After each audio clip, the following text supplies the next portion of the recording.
Dr. Oz Show.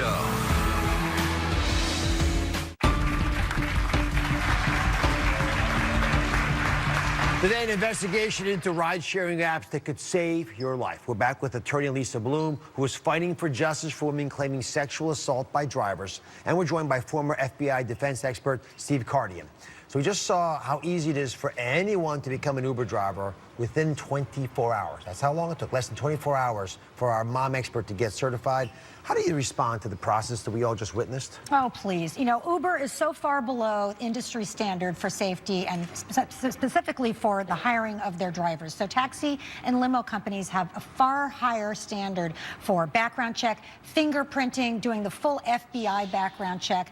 And Uber is supposed to be a technology company. So let's see them use that technology to make it safer for their riders. So break it down for us. How is it possible that they're getting away with it? Why wouldn't they want to be ahead of the curve? They certainly have the resources, I would think. Well, that's a good question. You know, I think it's mostly driven by money and by finances, and they want to make it very easy and very quick for people to sign up and start driving. And we see over and over again, by one report, thousands of women have been sexually assaulted in Ubers. They just don't take it seriously. Listen, we saw internally at the company their massive sexual harassment problems that they had internally. I think this is manifested in the cars themselves. They're just not taking this issue seriously. All right, some action steps, because I use these car services all the time. These are something that's become part of our fabric, so let's get to some solutions. So what should women be looking for in case of danger? First, I want you to follow along with me. They make the phone call. They've already sent for the car. Better to wait inside or with a group of people. When the car arrives, it's going to be a four-door. Uber and Lyft only operate four-door sedans and SUVs. Before you get into the car, open up the passenger side door and a rear passenger side door and say, who are you here for? If it's not your name, it's not your car, don't get in under any circumstances. Listen to your gut. Make this a business transaction. If the conversation deviates in any way, shape, or form from what you're doing, getting from point A to point B, break the dynamic up. Call a girlfriend, take a call, break that dynamic up. That's a red flag. And listen to your gut.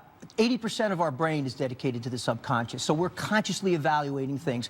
That sense of foreboding in your gut, that tickle in your throat, that, you know, the hair on the back of your neck, that's a sign that you're in an unsafe environment. Specifics, riding in the passenger seat, good or bad, doesn't make a difference. Right, no, that's a red flag. If you get into the passenger seat, that is a red flag. That's the danger zone. You want to get in the passenger side, rear car. And is it true these services generally train their drivers? If they do it, I guess, I'm not sure they do train them anymore, but I always thought they're supposed to ask him, hey, are you Mehmet?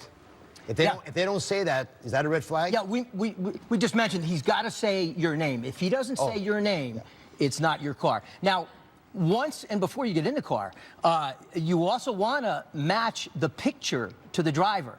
If he's not the picture, that's not your driver.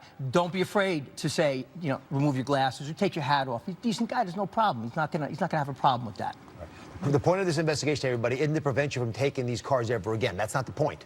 They're a great tool. We're going to keep using them, I hope. I think they provide a service. Our goal is to make you safe.